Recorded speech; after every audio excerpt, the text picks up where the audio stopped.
Liberals used to stand for things. But now it seems like all we do is stand against them. President Biden has said he's not sure he'd run for president if Donald Trump wasn't running too. I want to do something different. My name's Jerusalem Dempsis. I'm an opinion journalist. I'm launching a new media company called The Argument. We're not just gonna explain, we're gonna persuade.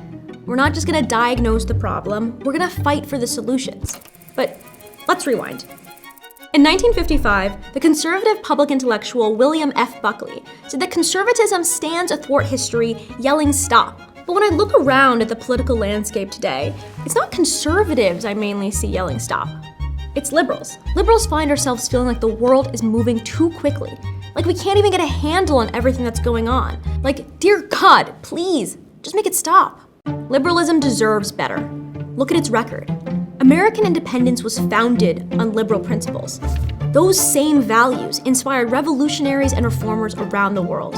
Liberal economics built modern industrial prosperity, and it created the social safety net that made sure that we could take care of people who could not take care of themselves. Liberalism is why we have Social Security, clean water, and workplace safety regulations. And liberal principles are the reason why we are the only nation in the world to define ourselves not just by where we come from, but what we believe in. Don't just take it from me.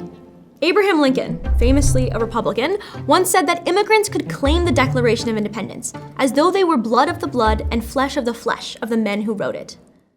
Trump and the MAGA coalition are engaged in a reactionary project to remake America into a tribalistic, isolated, and ultimately poorer version of itself. They're using tariffs to destroy the economic interdependence that made America wealthy through trade and alliances. In another new era of Trump tariffs. They're bringing back old world levels of corruption right in front of our eyes. A $400 million payoff bribe from a nation overseas. And they're persecuting Americans for exercising their basic freedoms. The abduction of Mahmoud Khalil. That should be a cause for concern for any American who believes in free speech, who believes in due process. When the post-liberal right describes the nation they're seeking to build, they're not talking about what made America great. They're talking about what made other nations weak. They think the circumstances of your birth should determine your destiny.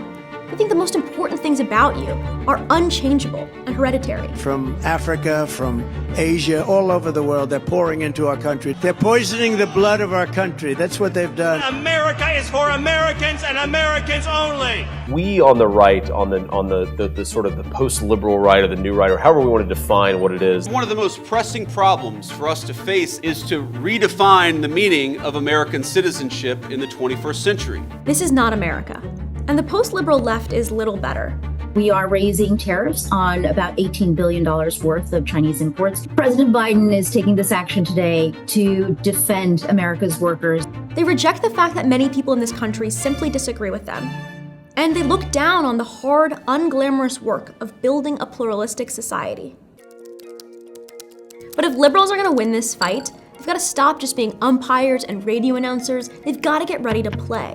It's one thing to point out that AI could lead to mass unemployment, or that things have gotten way too expensive, or that young men and women just seem to hate each other. It's another, much harder thing to argue for policies and for change that could make all of this better. Because it's when you move from analysis to argument, from diagnosis to persuasion, that's when the real change happens. It's also when people get mad at you, which, we don't care. Every week on our podcast and every day on our newsletter, we're gonna bring together self-described liberals, libertarians, conservatives, and socialists. I won't agree with everyone we publish, but we will only publish people who are committed to seeking truth from facts and stopping a liberalism from destroying this country. Visit theargumentmag.com today to subscribe.